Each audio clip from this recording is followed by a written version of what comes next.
Good afternoon, Newcastle. Malala. Malala, you've all heard of Malala.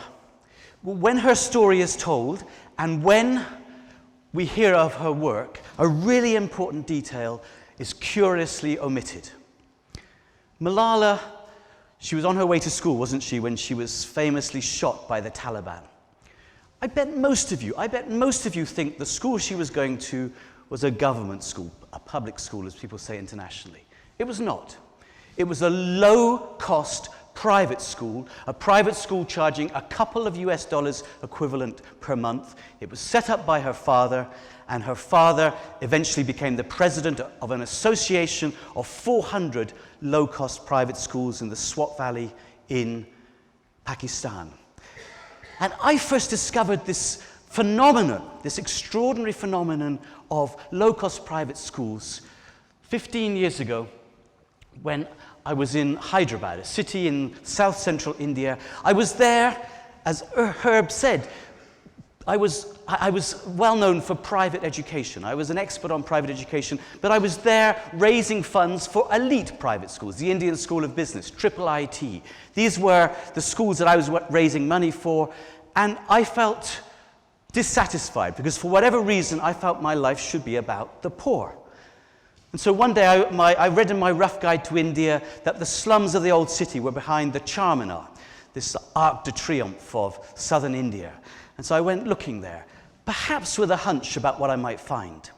And there, down one back street, down one alleyway, I found a school, a private school, in those days charging about $1 US a month. Then I found another, and soon I was part of a meeting with a federation of 500 of these low-cost private schools. I talked to parents. I met mostly mothers, mostly Muslim mothers in the old city of Hyderabad. I said, well, why are you sending your children to private school? You have to pay a couple of dollars a month. The government school is free. The government school, you get free lunch, maybe free books. And mother after mother told me, the teachers don't turn up in the government schools. The teachers, if they do turn up, they don't teach, but get our children to do chores. Or in the government school, our children are abandoned. So I went to see one of the government schools. It was a very nice building, I went with the district education officer, and he was remarkably candid to me. He said, today, James, there are just 2 teachers present in the school. There should be 7, but there are just 2 today. Every day, there are just 2 teachers. I went into a classroom with 130 kids, bright-eyed, sitting on the floor amongst the mosquitoes, doing nothing.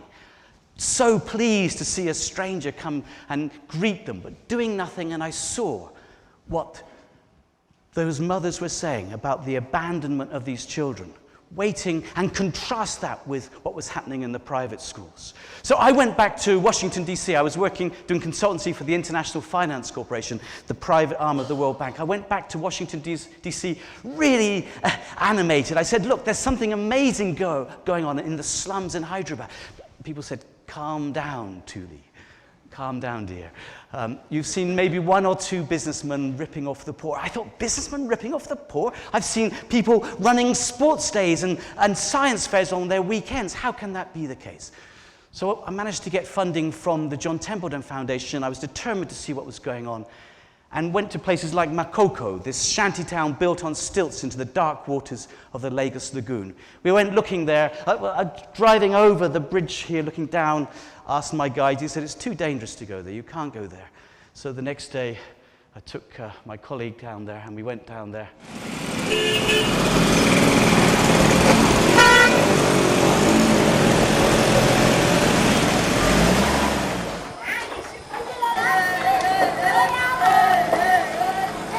It's probably all right, isn't it? And then coming here. And they trade with French territory. Yeah. Hi. Hello. Hi. Hi. What's the meaning? Kennedy what? Kennedy Private School. Kennedy Private School. Yeah.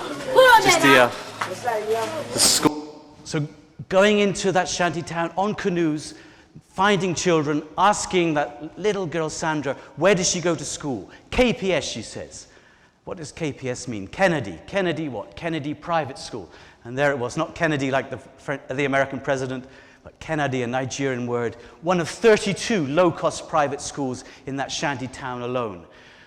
We went to Nairobi, to Kibera, one of the most notorious slums in Africa, in fact. And in the days before we started this work, see Frank there, where does he go to school? People would assume a government school or he's out of school, but in actual fact, follow him into the slum there, and you'll find he too is at a low-cost private school, one of nearly 100 in the slums. And even in remote rural China, I thought I'd met my nemesis here. I went there looking for low-cost private schools. I went with one of my doctoral students there, Liu Chang, now a professor at Beijing Normal University. We went asking people. We had to abandon a car. We went into the mountains of Gansu province, traveling for 2 days. And at the very end of this, seeing people harvesting as they'd done for hundreds of years through narrow gorges, we found our low-cost private school.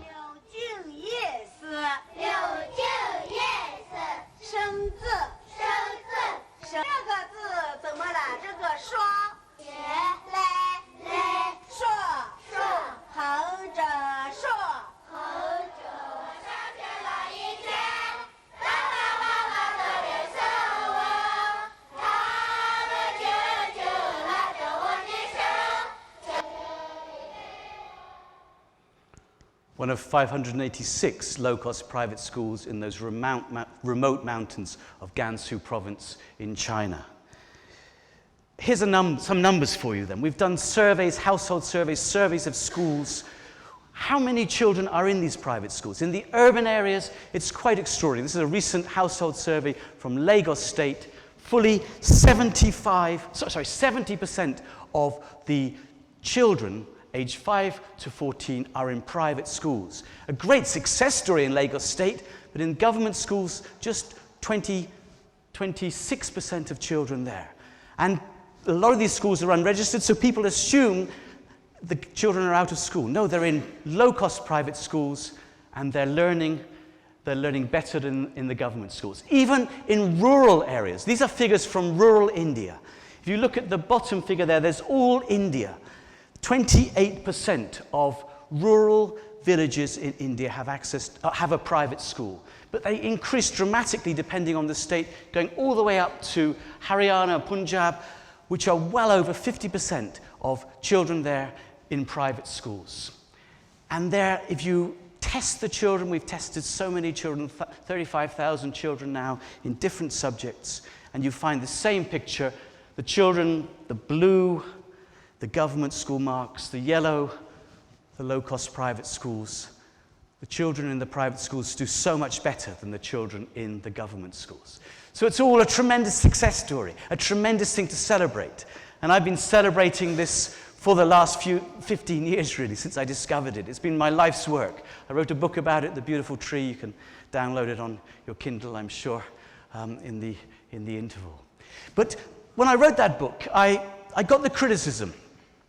Okay, you've been talking about Kenya, you've been talking about Ghana, India. These are not the poorest people. Are you serious? You're talking about how the world's poor are educating themselves. That's not really the poorest people. So I took this criticism seriously and got more funding to look at this in the world's most extreme places, in conflict and post-conflict states in Africa, South Sudan, Somalia, Sierra Leone. These are children of stonebreakers just outside Freetown. And Liberia. We did studies in the 5 slums of Monrovia, some of the poorest slums in the world. One of them is called West Point. You probably saw that slum on your TVs recently. The government shut it off to try and contain the Ebola in that very crowded community. Another one's called Chicken Soup Factory. I'm sure you can guess why it's called Chicken Soup Factory. And there's one called Red Light. Now, you'd be wrong if you thought you could guess why that's called Red Light. It's named after the only functioning traffic light in Monrovia. There we find again, we've done household surveys, again that extraordinary number, a number bigger than 70%. 71% of children aged 5 to 14 years in some of the poorest slums in the world are in low-cost private schools. This is quite extraordinary, and if you look at those schools, well over 60% of those schools are provided by proprietors, could call them for-profit, run by a man or woman or a couple, not run by churches or mosques or NGOs. So this is really a private enterprise initiative that's serving the poor. Now this slide here is to show you that I've been busy with numbers. I really don't want you to read it, but I have been busy, but it shows some of the multi-level modeling we've been doing, comparing how the children are doing in these schools. And you can see these predicted scores for their reading. If you come closest to me, the government school children are the worst. Right next to the government school children, you've got those children in government-assisted private schools. And then at the far end, outperforming those children with predicted scores, you've got the children in the low-cost private schools. As I say, it's something to really celebrate, but why are parents able to afford these schools? Well, that's interesting, because of course they charge fees. This is from Doe Community in the slums of Monrovia, Liberia. And if you look at the fees, yes, the fees in the private schools, far away from me over here, are or closest to me, this side, of course. The fees are 3 times higher than in the government schools. Private schools are more expensive, but government schools are not free. You've got to provide uniform, you've got to get books, you've got to do transport, and all these extra things. And when you put those into the mix, you find those columns in the middle there, where the cost to parents of the extras is roughly the same in private and government schools. Add them together, and you get this extraordinary figure that in these slums in Monrovia, the cost of sending a child to government school is 75% of the cost of sending a child to private school. So these schools are better, and they're nearly as affordable to parents as the government schools. I've been doing this work, as I say, for 15 years, but a few years back, people were saying to me, okay, you're saying the private schools, people in the private schools were saying, these private schools, you're saying we're better than the government schools. But that's a very low bar to set us. It's a very low bar. So can we improve more? And I've been trying various ways of working together with schools, creating schools, trying to see how we can raise the standards even further. One was with my Ghanaian companion, Ken Donko, a brilliant Ghanaian entrepreneur. We created Omega Schools. In 4 years, we grew to nearly 40 schools with 20,000 children, and trying to show how a for-profit model could raise millions of dollars investment and improve educational standards. In Sierra Leone, we started something similar, Alpha Schools. And unfortunately, of course, the Ebola crisis came and our schools were closed for some time, but nonetheless, we were at least able to get started there. And both Omega and Alpha have an all-inclusive daily fee model based on the idea that the cash flow of the poor is daily. So if you want to serve the poor, fit in with what your clients can afford. And finally, I've been working with federations. There's one in Nigeria, a very Nigerian name, AFID, the Association of Formidable Education Development. I'm the one in the middle, if you can't spot me. We've got 3,000 private schools, 600,000 students, and we are working to raise standards, but also to fight government. Because government often sees these schools as a problem. And in Nigeria, but in India in particular, there's new legislation which is condemning these private schools to closure. And in Punjab, where I was speaking to the Punjab Private School Organization recently, 3,000 of these private schools, with probably 500,000 or 600,000 students in them, have been closed by government because they don't meet some arbitrary standards. But remember, poor parents have chosen those schools. Poor parents have chosen those schools because they say they are better than the government schools. What I've been showing you today is that they are better. Their instincts are correct. Those schools are delivering better outcomes. And it's a crying shame when government comes along and starts closing schools that parents have chosen as a matter of preference over schools they're now consigned to. I was saying those sort of things and worse as I unveiled my Sikh ceremonial dagger. And one day I might tell an audience like this of some of the problems you get into when you talk like that about governments in foreign parts. But let's go back to Malala. Remember, when you hear Malala's story again, Malala, she didn't go to what you expect she went to. She wasn't shot on her way to a government school. She attended a private school, and her story is not alone. There's this grassroots revolution sweeping the developing world. I'm really pleased to be telling you about it today. Thank you. Let's go question.